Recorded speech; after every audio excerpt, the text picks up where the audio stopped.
ماسک آبرسان و روشن کننده جلد. سلام بر شما دوستان نازنین. امروز یک ویدیوی کاملا متفاوت براتان به اشتراک میگذارم و یک ماسک کاملا جدید است. امیدوار هستم تا پایان ویدیو همراه ما باشین و ببینیم که در این ماسک جدید ما چی چیزا ضرورت است. خب دوستان نازنین، شما با ژل آلوورا آشناییت دارین و میفهمین که ژل آلوورا چقدر فایده داره و فایده های زیاده داره.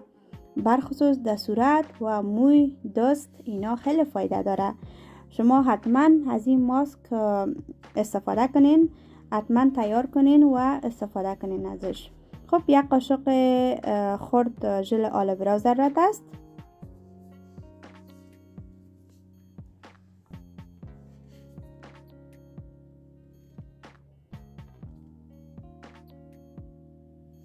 و یک قاشق شیر همه ما شما میفهمیم که هم نوشیدنش فایده داره و هم در صورت استفاده کردنش هر دویش فایده های زیاده داره.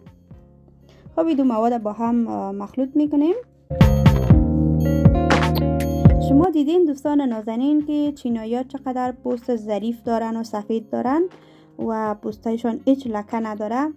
اونا همیشه از ژل آلوورا و شیر استفاده میکنن چون اونا فایده هایش دیدن و همیشه استفاده میکنن و در کشور چین هم خیلی آلوورا است.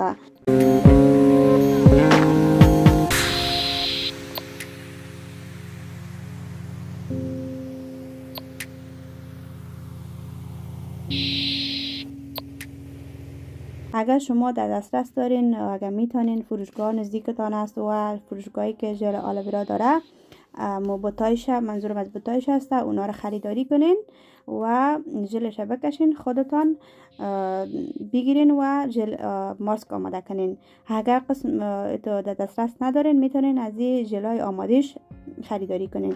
با استفاده از این قسم یک براش در صورتتان پخش میکنین و با مدت 25 دقیقه در صورتتان میگذارین و بعدا صورت خود با آب ولرم میشوین و بعدا یادتان نره دوستان نازنین کریم صورت و یا نرم کننده تان حتما استفاده کنین.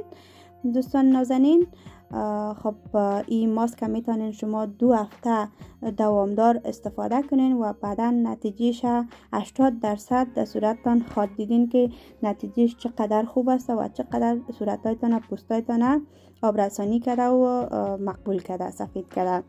خب دوستان نازنین، تشکری خاص میکنم از شما که همیشه ویدیوهای مرا با حوصله‌مندی تماشا کردین و اگر این ویدیو هم براتان مفید بود با دوستانتان شیر کنین، کانال مرا لایک و سابسکرایب کنین. تا ویدیوی بعد، خدا حافظ و نگهدار شما.